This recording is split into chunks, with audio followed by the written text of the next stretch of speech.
Bismillahirrahmanirrahim. Assalamualaikum warahmatullahi wabarakatuh. Perkenalkan, nama saya Samsul, Prodi Manajemen Pendidikan Islam kelompok 3 angkatan 2020.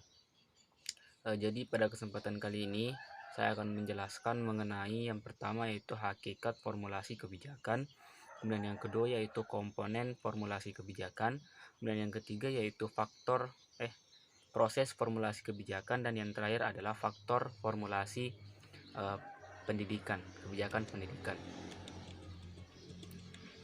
Yang pertama yaitu hakikat formulasi kebijakan.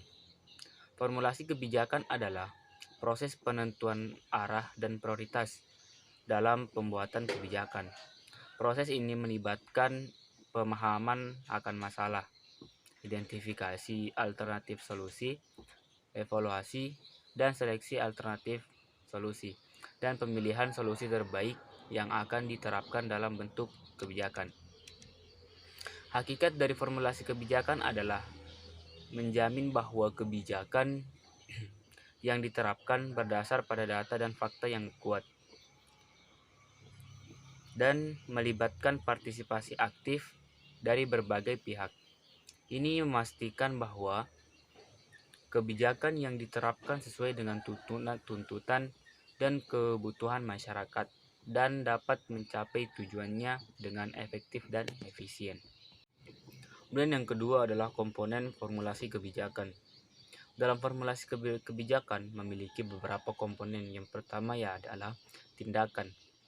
Tindakan kebijakan adalah tindakan yang disengaja, yang selalu dilakukan secara terorganisir dan berfungsi guna membentuk pola-pola tindakan tertentu, sehingga pada akhirnya akan menciptakan norma-norma bertindak bagi sistem kebijakan. Kemudian yang kedua adalah aktor.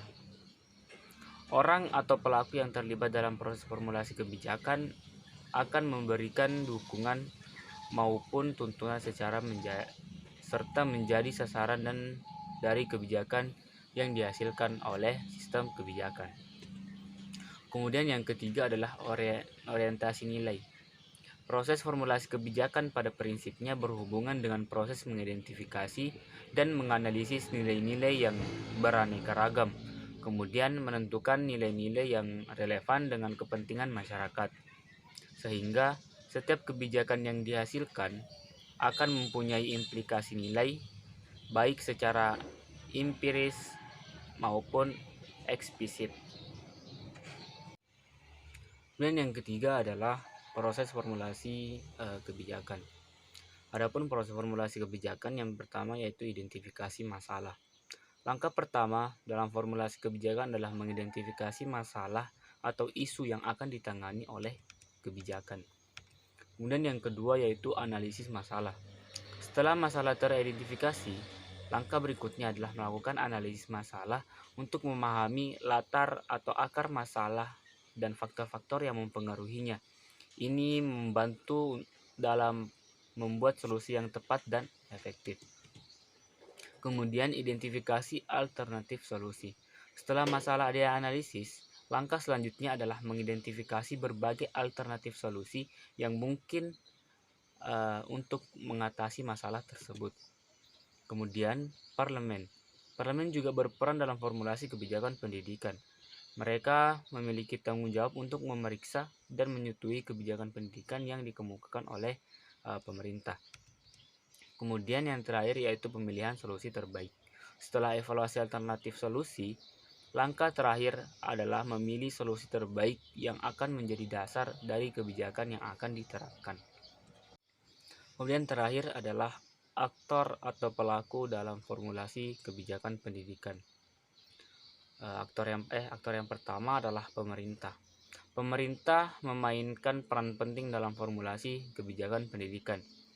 Ini melibatkan beberapa departemen dan agensi pemerintah seperti Departemen Pendidikan atau Kementerian Pendidikan yang memiliki tanggung jawab untuk membuat dan menetapkan kebijakan pendidikan.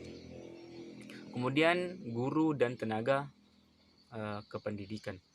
Guru dan tenaga pendidikan memiliki peran penting dalam memberikan masukan dan memutuskan bahwa kebijakan pendidikan memenuhi kebutuhan dan aspirasi mereka. Kemudian, partisipasi stakeholder.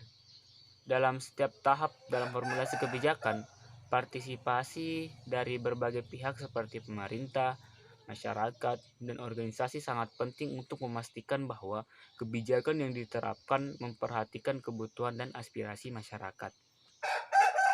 Kemudian, industri dan bisnis. Industri dan bisnis juga memiliki peran penting dalam formulasi kebijakan pendidikan.